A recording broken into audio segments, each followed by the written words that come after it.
Well, hi, and welcome to my shop this morning. It's March 2nd today, and what I'm going to be doing with this radio today is a shot and aligning it. It still is loaded with old capacitors and the like. I've only changed one component so far in it to reduce the hum in the radio. But I want to go through the alignment process for a couple of reasons. One is to familiarize myself with it, get more familiar with the radio while I'm doing that. Secondly, try to raise the performance of the radio up as high as it can go, and then give it some consideration about how well a radio like this can work with all those old capacitors, and then go through the capacitor replacement process, and then do a final alignment and be all excited about how wonderful this radio is operating. That's what I hope to do.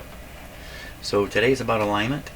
Now, if you're a regular viewer, a subscriber, you've been watching my videos as I've been posting them, you know I got a little crazy a few days ago and spent a few days aligning 5 very similar radios. And you know, I think in the course of doing all that, I never really gave the bottom line, and I may not have explained clearly what happened in the middle of all that. So I'm going to take a moment and do that. It's just going to take a moment. If you don't know what I'm talking about, you'll still get something out of this little chat here. It's just going to last a couple minutes, and then we'll get back to this radio here.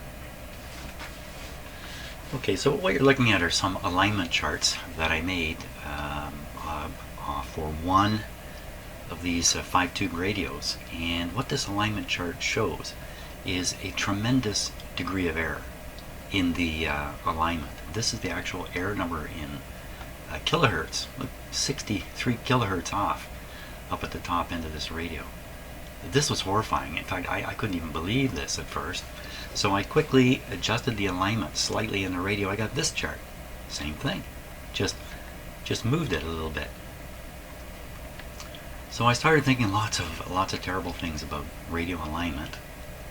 And I decided to go ahead and perform the same alignment on all 5 radios. And that gave me this chart, which I think I showed on a video. There's I think the original blue ones here. Look, they're all going wild out here. This is no small alignment error. It's not a couple of kilohertz. This is, 50 kilohertz out here. So this left me quite disturbed. The next day I came in the shop and I picked one of these radios and I simply repeated the alignment test, and I got this chart. So here's the original data with the huge error. I've just flipped the polarity around, if you like. So this was minus 60, it's plus now. And here's what I got the next day when I did it again. I got very small errors and consistent. See how consistent it is?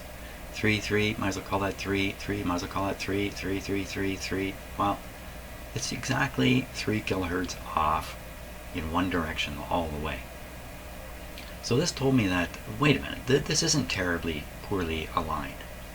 And I was able to correct the alignment quickly on this radio and get it to perform well. And that's when you started watching videos where I corrected the alignment and then proceeded with the other 4 remaining radios, which all turned out not to be like this, but to be more like this. So at the end of all that, I was in quite a quandary. I'd already published this, and what am I going to do? So I tried to patch it up with the last video showing me checking and verifying the alignment of all 5 radios, finding this kind of error. Never able to reproduce this, even though I did it on 5 radios earlier. So quite a mess. So the thing I know about all this is another chance is coming. Another chance is coming. And here it is, aligning the radio that's on my bench now. So I did learn a lot of stuff with those 5 radios. They all went away wonderfully aligned and working well. There's really no problem at all. It's just for a while I got this wild result, and that was from using my SDR radio.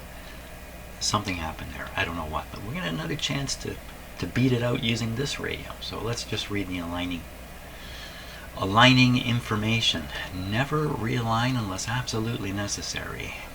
Use a good modulated signal generator.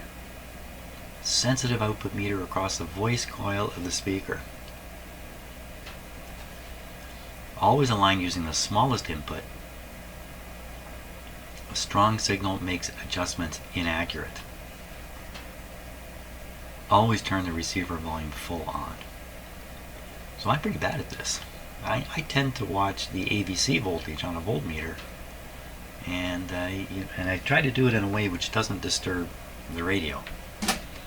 This method where you hook up a voltmeter to the speaker has virtually no way of disturbing the radio, which is why it's preferred in these instructions. You can't really go wrong doing this. As such, hooking up test instruments to the radio can disturb its operation, and then all the tests afterwards are disturbed. And it's tricky to realize if that's what's happening when it happens. Here we go. Dial pointer. Follow this order exactly. Dial pointer adjustment. With the plates of the gang condenser fully engaged, check to be sure the dial pointer is in a vertical position directly on the calibration mark. Oh, I didn't see that. Located at the low end of the dial scale. It appears as a small opening in the gold border in line with the center gold dividing line. What? Let me read that again. It appears as a small opening in the gold border in line with the center gold dividing line. Center gold dividing line. Well, let's jump and take a look at that. What are they talking about?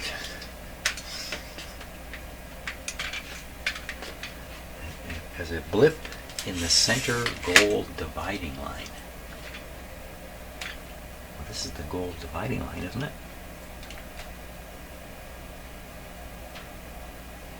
There it is. It lines up with the center. There it is. So they're saying bring this over here and line it up. My big wide needle. But then we're just doing this roughly this first time. So we're a wee bit off here. Because if I close the capacitor, it goes over. Pretty darn close, eh? Wow, impressive. But I'm going to try to move it now. If I can. I don't know. Oh, didn't this thing slip? But wasn't the whole deal it was slipping? Let's try now. So something funny's happening. The capacitor's closing there, and I got this much slack play in the string here. I gotta be careful about this. Okay, so we close the capacitor. I'm watching it. It's closed there. I started moving this the wrong way.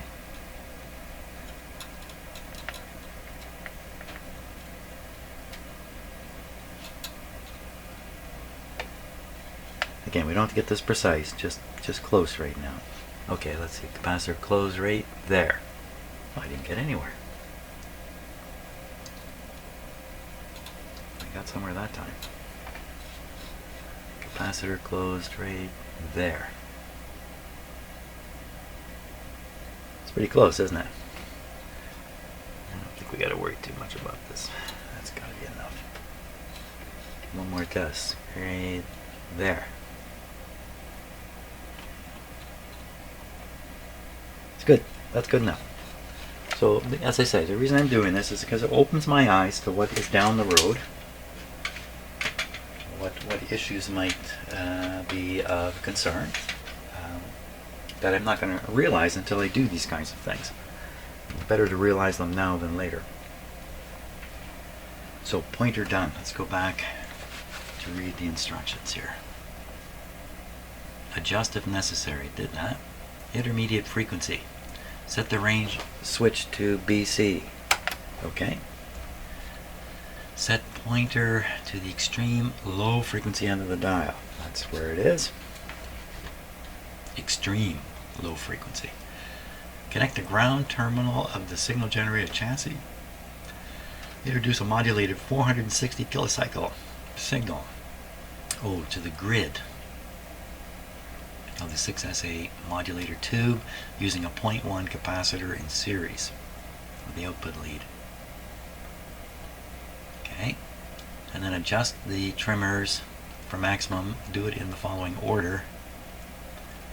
Again, I'm a little sloppy here. I seldom, well, I do try to follow the order as much as I can normally, but I think this is more a case of where a radio is tremendously out of alignment and you're bringing it in from nowhere. If the radio is already operating, it's kind of a different matter. And then radio frequency adjustments. This is later. We're just going to focus on getting through the IF this morning. So I got to put this at 0.1 on the pin 8 of the 6 SA7.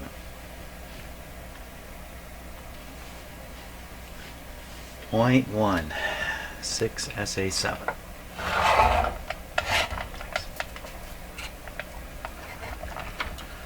Okay, so our 6 SA7 is right under, buried under here. And I am just going to take one moment to be absolutely sure. Yes, that's the right tube. Just didn't want to make a foolish mistake. So that's the guy, and we want to get on pin 8 with a 1.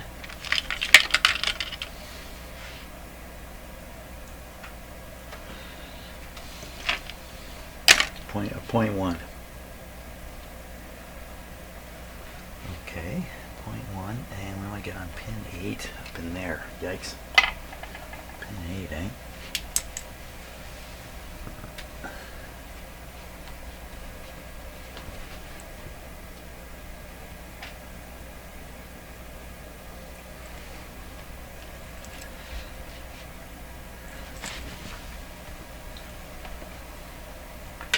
There it is. Pin 8. Oh my gosh. Yeah, pin 8. So this is the band switch right here. And there's a number of connections gone right into the tube socket here. They've really efficient design by putting this stuff tightly together. There's wires shooting around in there. Oh boy. One of them is the one I want. I think I gotta go in there with my I have a special clip lead for this kind of duty. Here it is.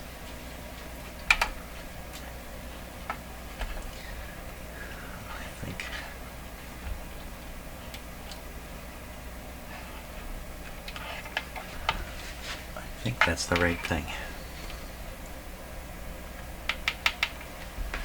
Now what if it isn't? It's an awful lot of clip lead hanging out here, isn't it? Clip lead, capacitor. We're fitting in a signal. I don't think it'll matter actually.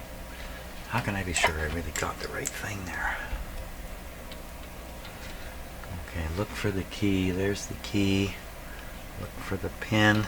There's the pin. I'm on the wrong wire. Should be this wire.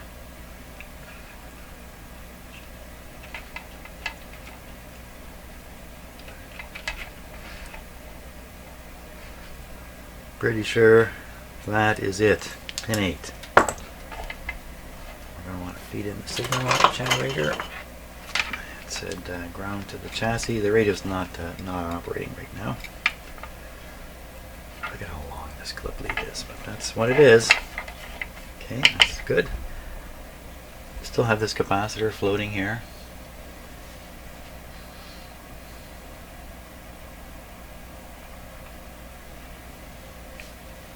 And now what else do I want to do with this? Do I want to set the radio back down? I'm just going to push on this.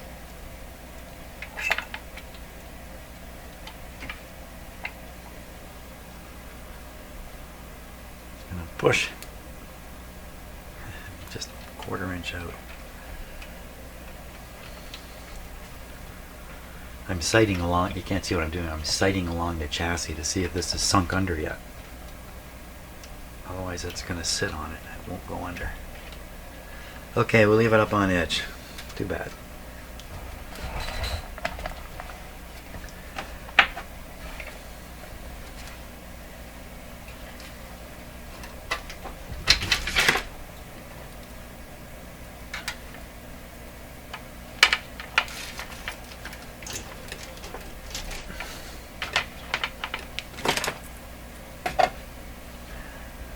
neaten things up a little bit. Okay, I think we're ready to go here. Start up the radio. Switch is currently off. Dim bulbs in. Away we go.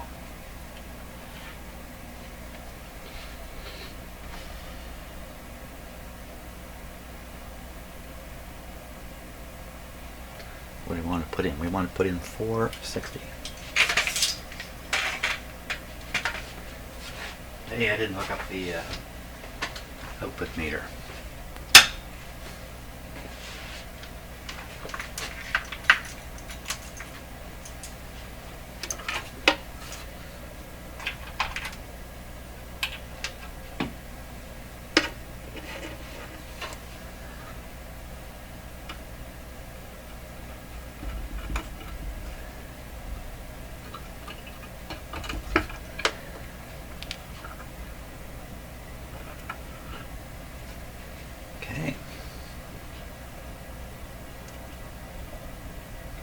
So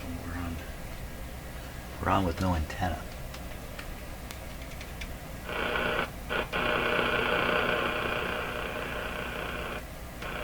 Watching the ABC meter now, or not ABC, the output level.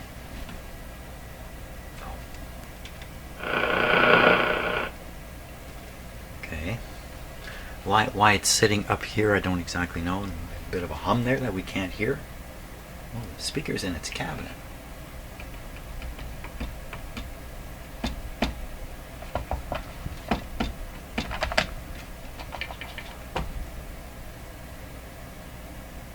Okay.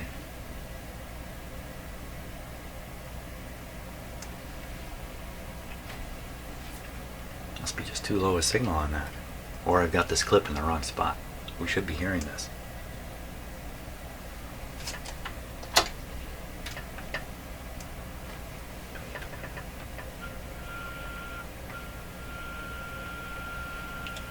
Hmm.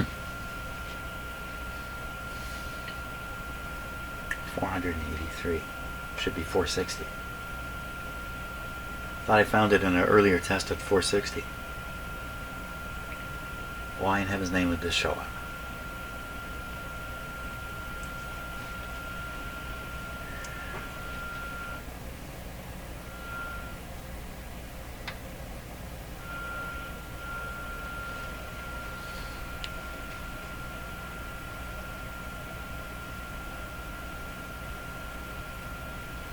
Pin 8. The right tube. Not too many places you could shove that signal into a radio and hear it come out the speaker.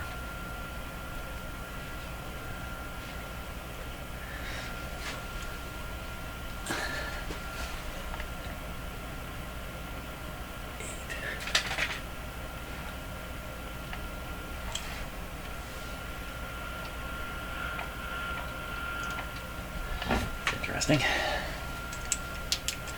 I moved the clip lead close to this coil. Why am I not hearing this guy? Why is this not working right? What has happened here?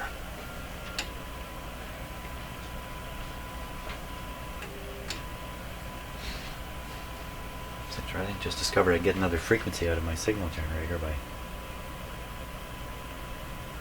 putting the control halfway. That's a treat. Doesn't help the situation any. We are hearing it. What if I take it down? Well, am I supposed to believe this is really aligned up there? My last test was bogus. I'm blasting it at 460.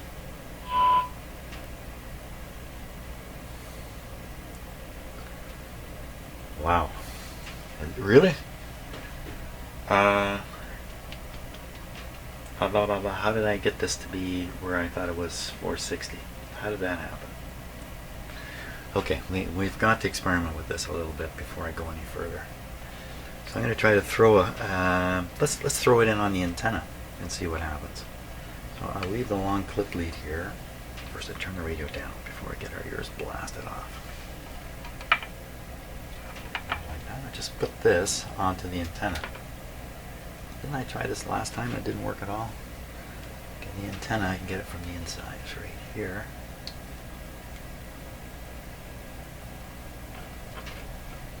Hi! Yeah. Clip leads.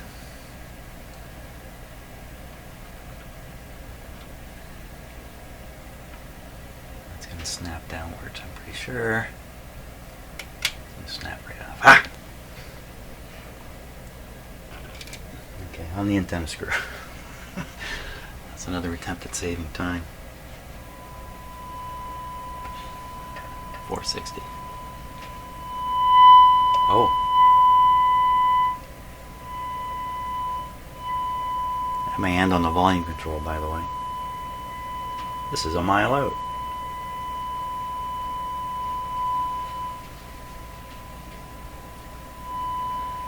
So why is it a mile out?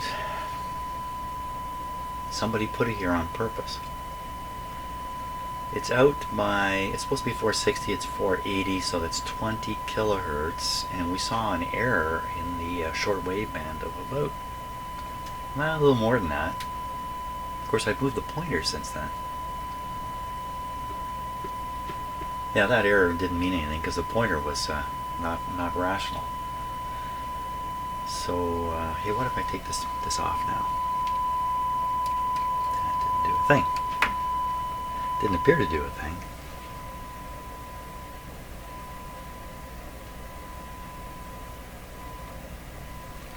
Now, why am I not seeing a peak come up and down on this? I don't have the volume up high enough.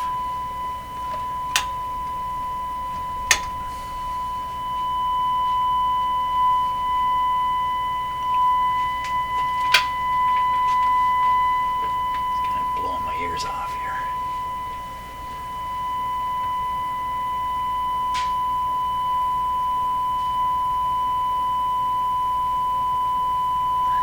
Right there. 482.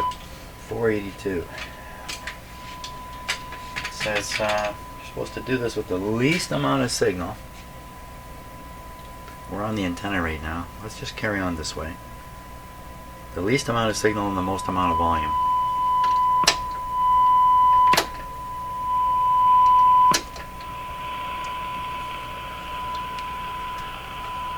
Okay. It's a very, very low signal now reaching this radio, and it's reproducing it. Not too bad. What happens now?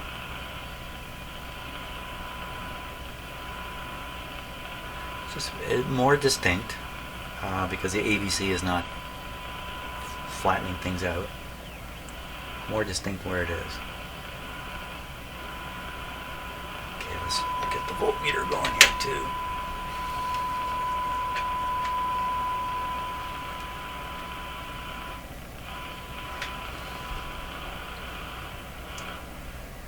Look at that, the meter just sits like that.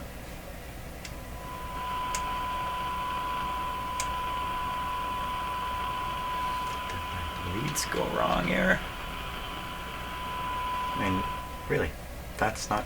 Oh, what's going on here?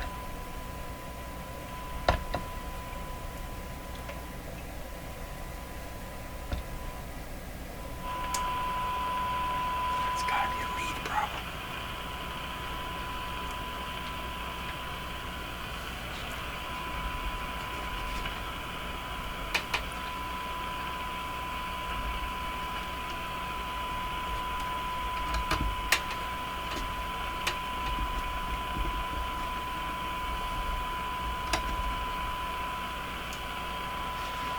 Something very odd.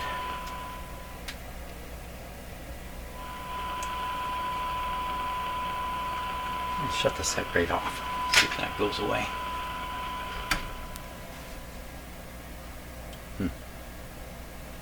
It's a hum.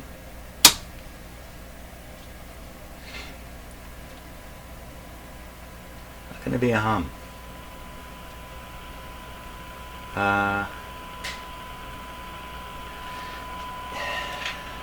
Let's take a look at the schematic here.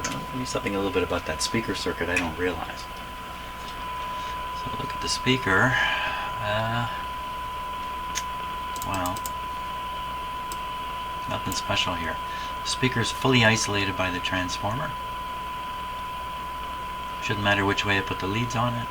Occasionally there's a feedback wire in the radio. Occasionally one side of this is tied to the chassis. Occasionally, so that's what I'm looking for. No. So what is there? What is there? I just looked over at that meter and it just jumped erratic. I'm going to put the scope on it and see what's there. Yeah, let's do that. Scope them. See what we get from that.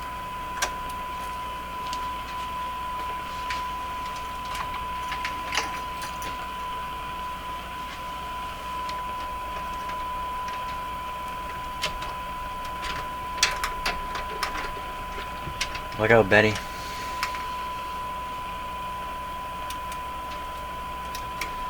Channel 1. Sweeping. In the center. Start with 1 volt per division. See what we get here. Now we do have a little bit of a ground issue between instruments here. Black. Okay, this is definitely awkward. Just a little more room here.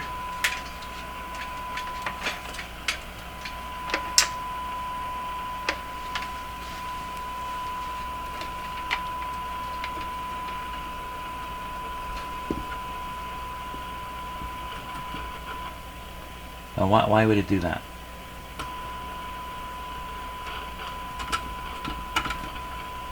Why would introducing a ground on an isolated speaker terminal change the sound that much?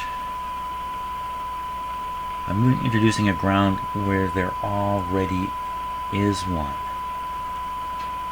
How? Oops. How does that happen? It's definitely on there. Definitely connected. Okay, get out that list of weird stuff and add this to it. I'm going to clip it on now. I just no idea how that could happen. Hey. Wonkiness at every turn.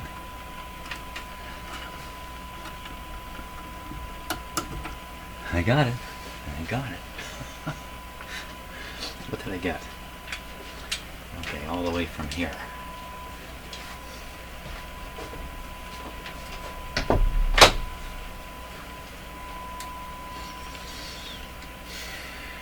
Volume up. Volume is up. Scope more sensitive. Meter is still reading the mystery voltage. Where's the meter? Volume right down. Something is still there. The meter is not set super sensitive either.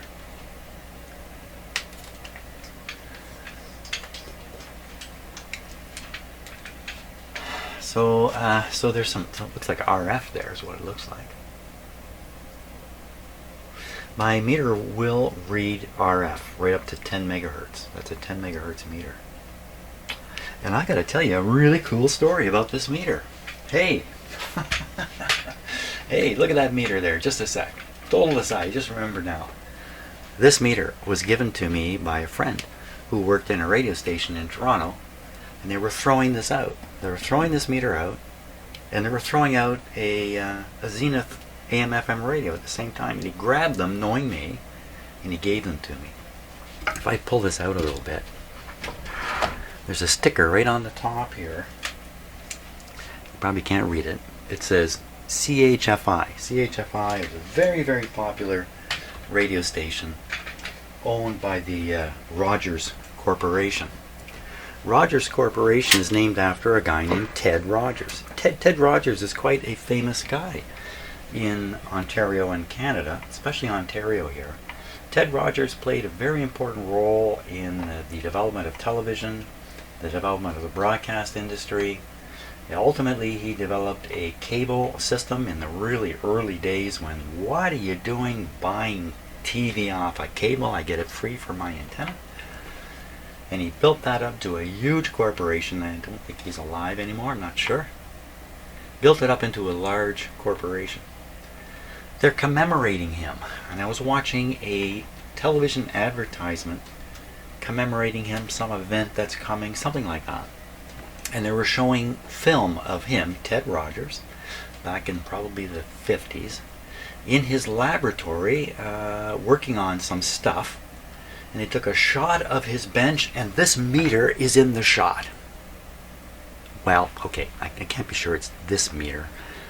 It could be this meter. It's exactly this type of meter, but they could have owned 20 of these. This is a big operation. So, but I'd like to think this is the one I saw.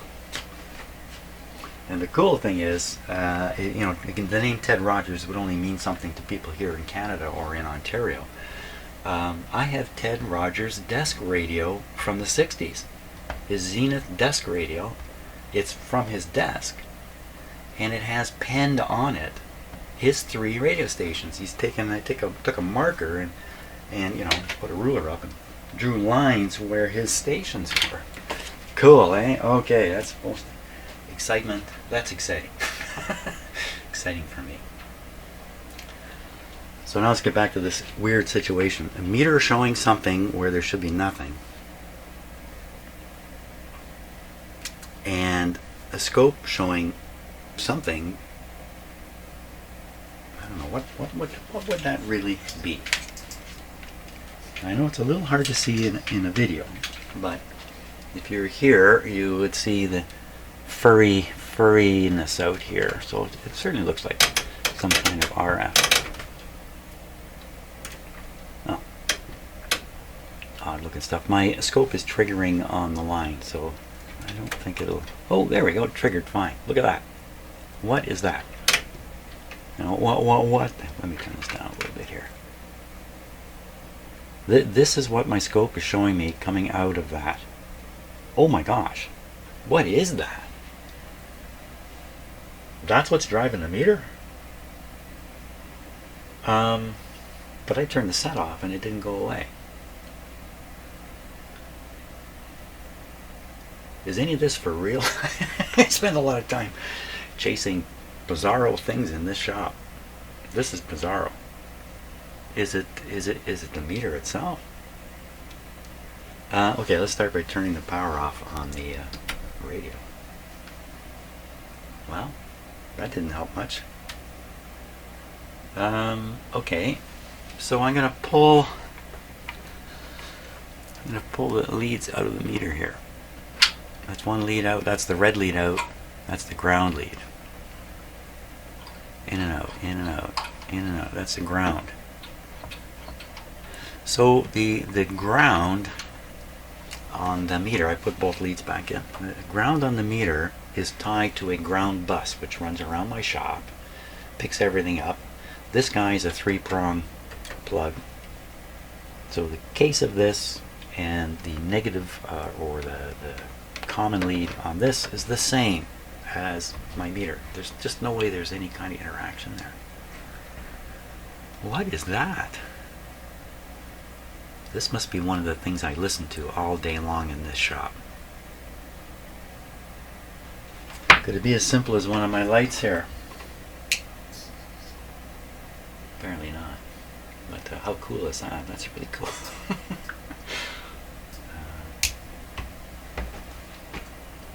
What else could it be that's right here that I could quickly investigate? Not much else I can do here. I don't have very much equipment on. My frequency counter, I can't imagine. That would be bad news if I was. So, I don't know how much voltage is there. So we're pretty sensitive here.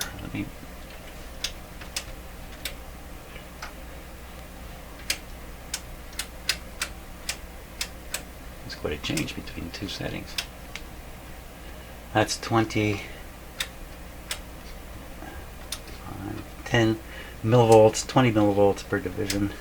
But it just disappears when I flip to 50. Well, that's weird too. I mean, it should just get smaller.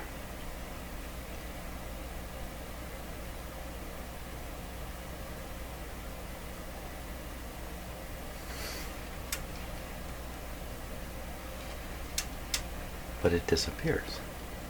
Can it come back? It can't come back. What's going on over here? That light says ready. Ready. I've never even noticed that light before.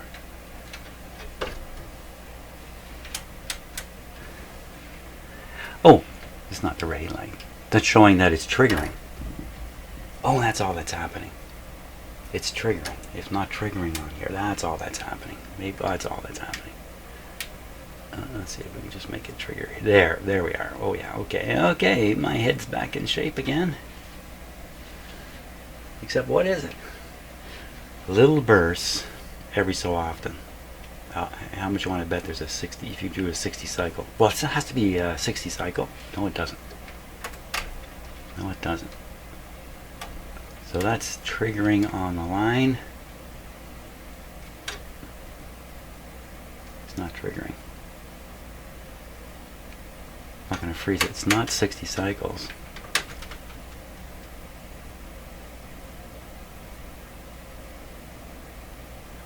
That ghostly one may not kind of be there. Well, that's what's driving the meter up. Is it really? Let me put a short into the picture here. Sorry I'm dwelling on this, but I love this kind of stuff. This is what it's all about, you know, really. It's stuff you can't understand for the life of you what's happening, and then you go after it. A lot of fun in that. Because I'm going to try to put a short on right at the meter here. Okay, and here comes the short. And the meter dropped to 0.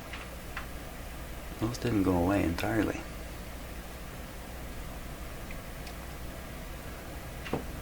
Okay, another attempt here. I'm going to pull the plug out of the back of the radio. And we'll see if that, here's a better angle for you anyway. See what that does. That stops this.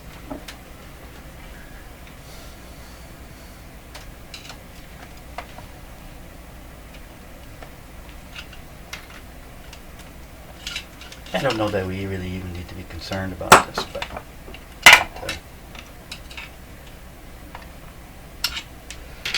for sure is switched off. Yes. Okay, what's happening on the scope? Oh, it disappeared. So it's something coming out of the radio. So the radio's full of coils, all kinds of stuff could be going on. Now, what have I done? So I disconnected the power supply choke and the lead to the speaker. Well, let's move the scope now. See if we can still find that stuff.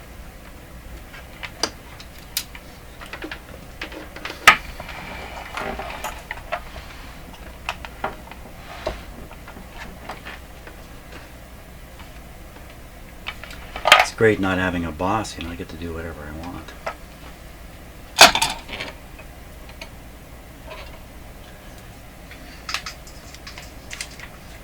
Camera shadow there. So here's the plug,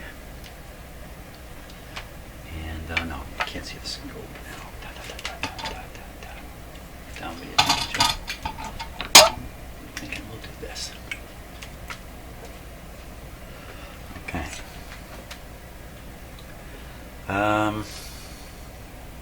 Don't know which leads which. We'll poke around.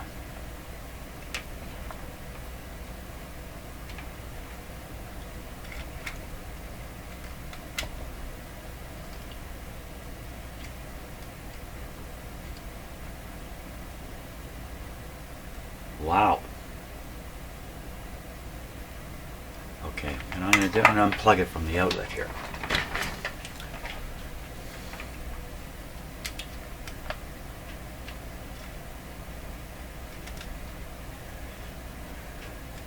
The open outlet. When I have the switch panels, my switch is off on my switch panel here. Well, they are in the off position right now. There's two of them. Both of them have to be on for the thing to operate, for the power to reach my bench. Those switches are double pulled. They break open the circuit on both sides.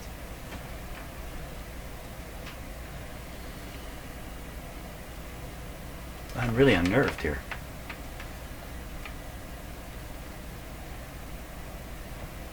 So that's where I saw it. It's still there, but it's just very small now.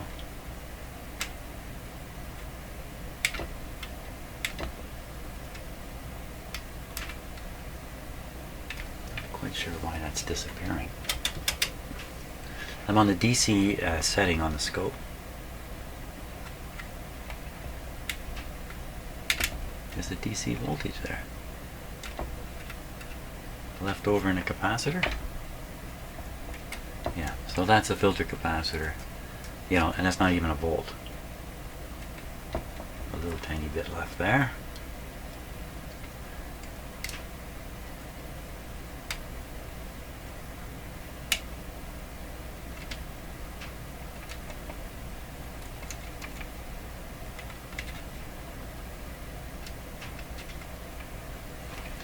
Okay, I'm plugging back in the outlet to nowhere.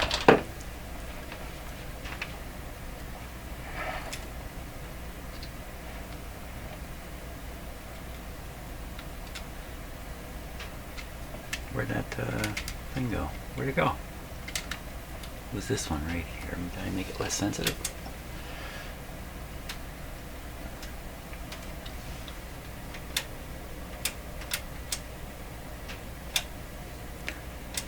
There. Trouble triggering it.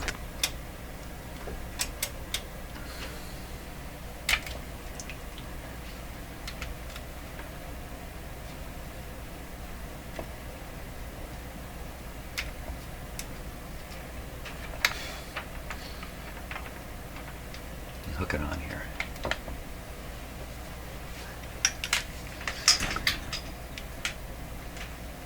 So radio not operating.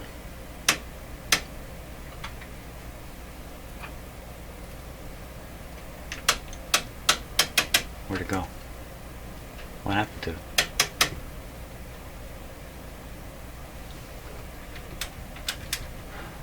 What happened?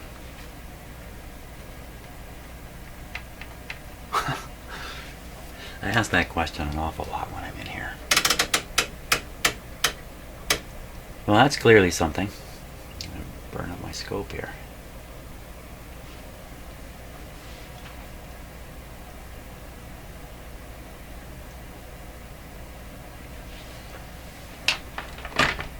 That's unplugging the radio. That's plugging it back in, but there's actually no power being supplied to the outlet. So that's just some kind of capacitive thing, I suppose.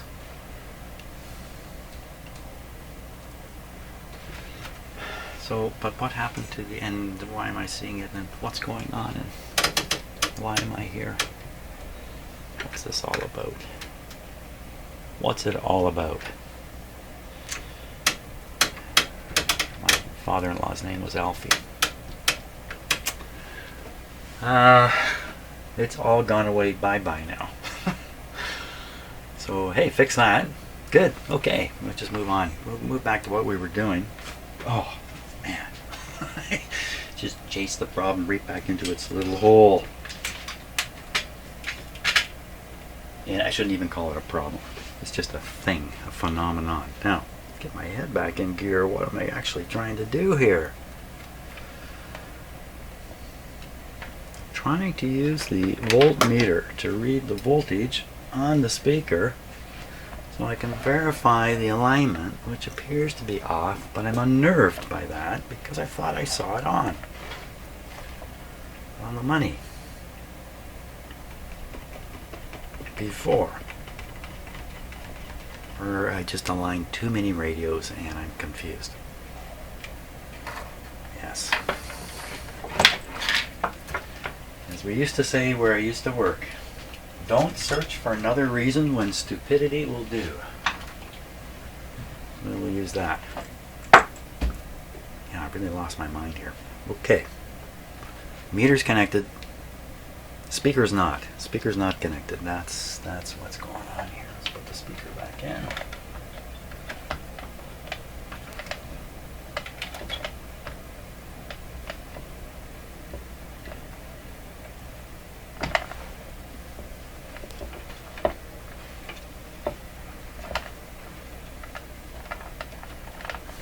There we go. There's that. There it is again.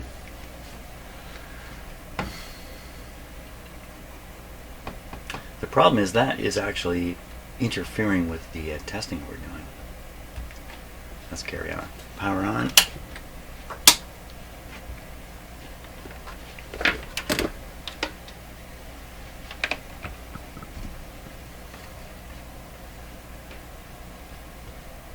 And for those of you not familiar with this kind of meter, this is a decibel meter. There is no zero on it. Well, there's a zero sitting here, but that's a ratio zero. There's no zero down here. It just perpetually gets, I guess, more and more sensitive as you go down.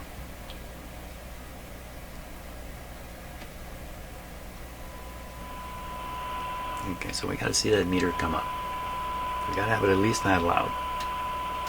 I'm worried the hiss is doing that. When you watch the AVC voltage, the program material cannot affect the meter reading. Don't quote me on that one. In this case, it is the program material that is affecting the meter reading. Let's give it more chew on.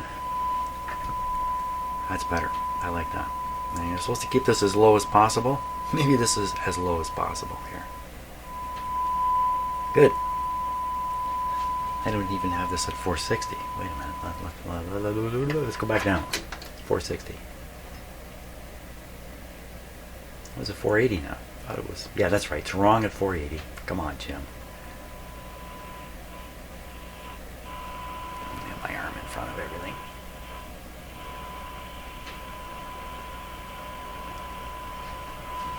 It's extremely convincing that this radio is aligned at 480. Which I'm just, regardless of what I thought before. So what I'm going to do is I could continue like this. There's no reason not to. I think I will. Rather than put that clip lead back inside here. This will do the trick.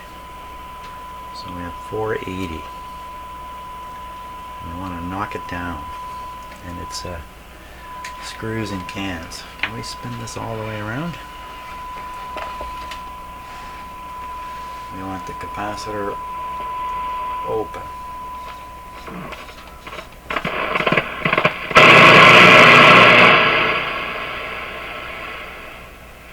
That's a little interesting. Where did the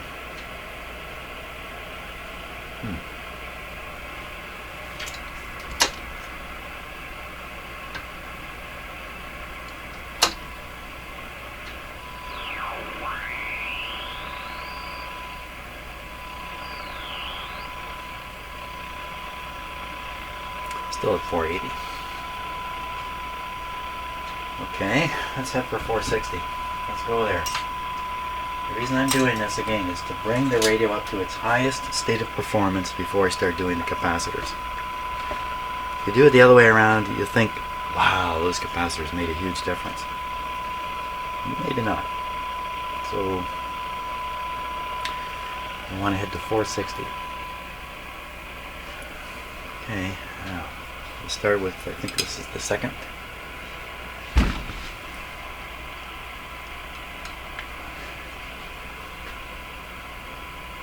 Okay, watching the meter.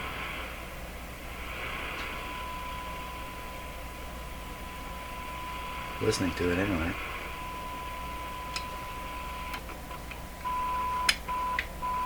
That's unusual. I had one of these sparking in the last radio.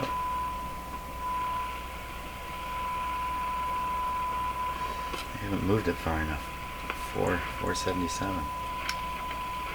You know what? This is really having an effect in this radio. A lot of radios you can get away with using a metal screwdriver. Apparently not this one. So let me switch. Something more appropriate. Here, this will do. Now, I've hardly changed the... there we are. Hardly changed the setting on the signal generator from where it was, so...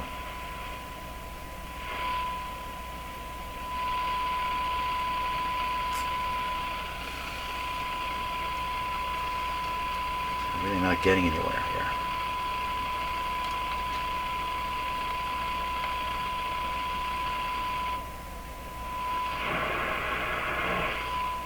Wow.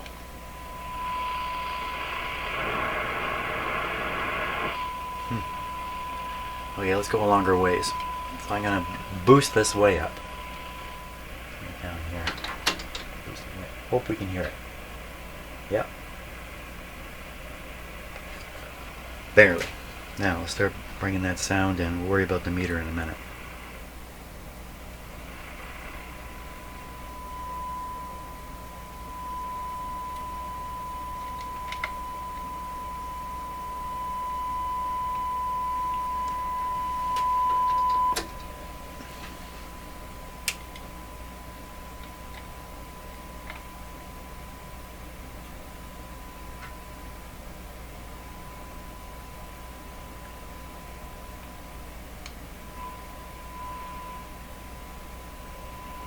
Very sharp. Where the screw is very sensitive.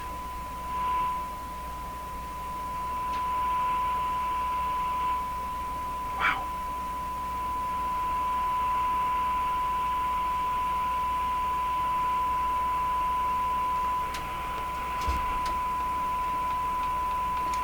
Some of these can be real sensitive to the pressure you put on them.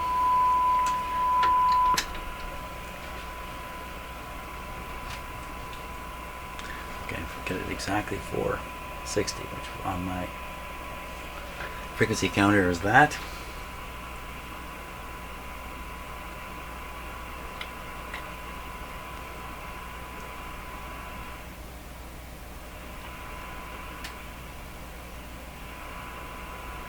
And the meter's not helping at all. It's just all by ear.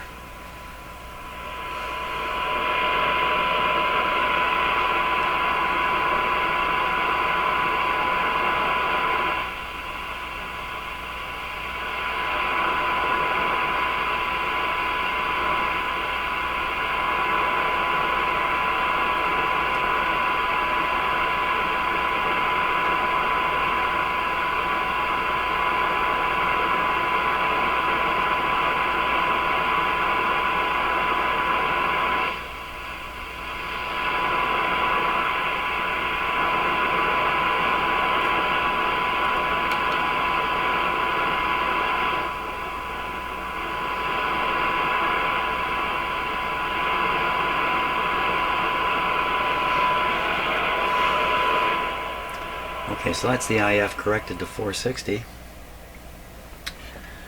Now, there's a whole bunch of front-end adjustments. Let's read the rest of the alignment instructions here and see if we want to go a little further. Maybe I do. Well, I'm jumping in from the future here. I just finished preparing the video that you watched, and after looking at the alignment instructions, I do carry on with the alignment, but I think I'm going to break this video into two parts. So this first part is going to end here with the alignment of the IF, and sometime later I'll post the next part, which is the rest of the alignment of the radio. Hopefully. I can't remember now. Was that full of gremlins too? I don't remember. Thanks a lot for watching, and see you on the next part.